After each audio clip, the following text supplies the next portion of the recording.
मई 2025 की बात है। मैंने सोमवार का व्रत रखा था।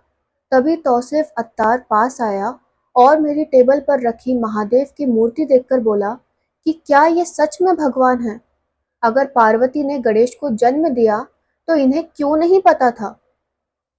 फिर हंसने लगा। वो अक्सर हिंदू धर्म और देवी देवताओं का मजाक उड़ाता था।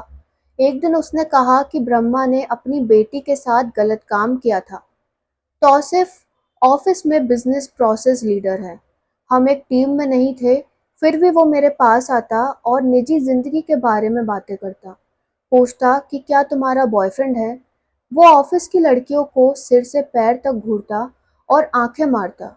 मैंने सीनियर से शिकायत की, लेकिन कुछ नहीं हुआ, इसलिए पुलिस के पास जाना पड़ा। ये आपबीती 25 साल की उस लड़की की है जिसकी शिकायत पर नासिक पुलिस ने टाटा कंसल्टेंसी सर्विस के 7 अधिकारियों को गिरफ्तार किया है। भास्कर के रिपोर्टर दिव्यांशु तिवारी ने रिपोर्ट में 9 महिलाओं में से 3 महिलाओं की एफआईआर का खुलासा किया है। यह पढ़कर किसी को उस मेंटल टॉर्चर का एहसास हो जाएगा जो उन्होंने झेला है। भास्कर के रिपोर्टर दिव्यांशु तिवारी के अनुसार पहली पीड़िता ने 2 अप्रैल को नासिक के मुंबई नाका पुलिस स्टेशन में एफआईआर कराई है। उसके मुताबिक जून 2025 से 31 मार्च 2026 तक वो टीसीएस ऑफिस में एसोसिएट थी। पति काम के सिलसिले में पुणे में रहते हैं। एफआईआर में उसने बताया, 24 जून 2025 को मुझे 3 महीने के ट्रेनिंग प्रोग्राम में शामिल किया गया। रजा मेमन का मेरी ट्रेनिंग से कोई लेना देना नहीं था। फिर भी वो मेरे पास आकर पर्सनल लाइफ के बारे में पूछता। कहता था कि पति के साथ क्यों नहीं रहती, हनीमून पर कहाँ गई थी, वहाँ क्या किया, कैसे किया। रजा मेमन के साथ शाहरुख कुरैशी भी था। ट्रेनिंग में आसिफ अंसारी भी अक्सर मेरे पास आ जाता, सटकर बैठता और गलत तरह से छूता। कभी जांग या कंधे पर हाथ रख देता।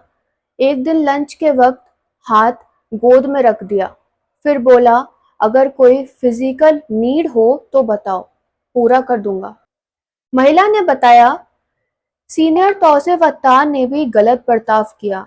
वो भी टीम में नहीं था, फिर भी पास आकर खाने के लिए पूछता। अश्लील तरीके से पूछता, क्या संतरे लाई हो, छोटे वाले लाई हो या बड़े वाले। वो चेहरा सटाता और छूता था। जब सवाल किया तो कहा, क्या तुम्हें आगे नहीं बढ़ना। पीड़िता के मुताबिक शाहरुख कुरैशी, रजा मेमन, आसिफ अंसारी, तौसिफ अत्तार और शफी शेख ने उसे फिजिकली और मेंटली टॉर्चर किया। हिंदू देवी देवताओं को अपशब्द कहे, जिससे उसकी धार्मिक भावनाओं को ठेस पहुंची। उसने एचआर सेल में शिकायत की, लेकिन कार्रवाई नहीं हुई। तब उसने मुंबई नाका थाने में शिकायत की। भास्कर के रिपोर्टर दिव्यांशु तिवारी के अनुसार दूसरी पीड़िता ने मुंबई नाका पुलिस स्टेशन पर दर्ज शिकायत में बताया, जनवरी से दिसंबर 2025 तक उसका ऑफिस में यौन उत्पीड़न हुआ। महिला कंपनी में क्रेडिट कार्ड कस्टमर्स की शिकायत सुनती थी। उसने बताया, तौसिफ अत्तार अपने धर्म को ऊंचा दिखाता और हिंदू धर्म को नीचा। वो कहता था, सच्चा ईश्वर वही है जो अदृश्य है। हिंदू धर्म में देवता दिखते हैं, इसलिए झूठे हैं। दिसंबर 2025 की बात है।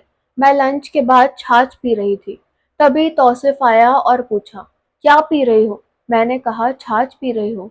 उसने अजीब नजरों से देखा और कहा, मेरे पास भी छाछ है, क्या पीना चाहोगी?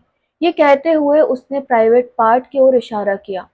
भास्कर के रिपोर्टर दिव्यांशु तिवारी के अनुसार तीसरी पीड़िता ने एफआईआर में बताया, मैं दिसंबर 2024 में ऑफिस में थी।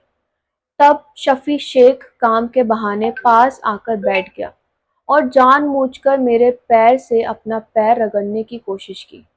फिर मेरा कीपैड इस्तेमाल करने के बहाने गलत तरह से छुआ। मैंने कुर्सी दूर कर ली तो हंसते हुए चला गया। फरवरी 2026 में तौसीफ ने मेरे धर्म को नीचा दिखाने की कोशिश की।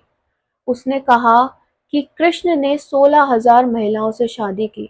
इससे पता चलता है कि कृष्ण कैसे थे। क्या भगवान शंकर को ये नहीं पता था कि गणेश पार्वती के बेटे हैं?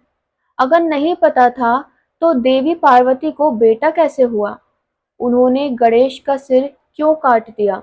भास्कर के रिपोर्टर दिव्यांशु तिवारी ने जांच टीम के एक सीनियर अफसर से बात की, जिन्होंने नाम ना छापने की शर्त पे बताया, फरवरी में कुछ लड़कियों ने हमसे गोपनीय तरीके से संपर्क किया। उन्होंने बताया कि कंपनी में बहुत खराब माहौल है, लड़कियां खुलकर बोलने से डर रही हैं। आरोपों की सच्चाई जानने के लिए हमने पुलिस कमिश्नर संदीप कार्निक के निर्देश पर एक प्लान बनाया। 7 महिला पुलिसकर्मियों को अंडरकवर तैनात किया गया। ये हाउसकीपिंग स्टाफ और बाकी छोटे पदों पर काम करने वाले कर्मचारियों के तौर पर कंपनी के अंदर गईं। ऑफिसर ने 40 दिनों तक नजर रखी कि क्या आरोपी मीटिंग में या महिला कर्मचारियों के वर्क स्टेशन पर दुर्व्यवहार कर रहे हैं। ये अंडरकवर ड्यूटी के बाद हर दिन सीनियर्स को अपडेट देती थी। हमने ऐसे इन आरोपियों को अपने शिकंजे में लिया। तो ये थी उन पीड़िताओं की कहानी जो उन्होंने अपनी एफआईआर में दर्ज कराई है।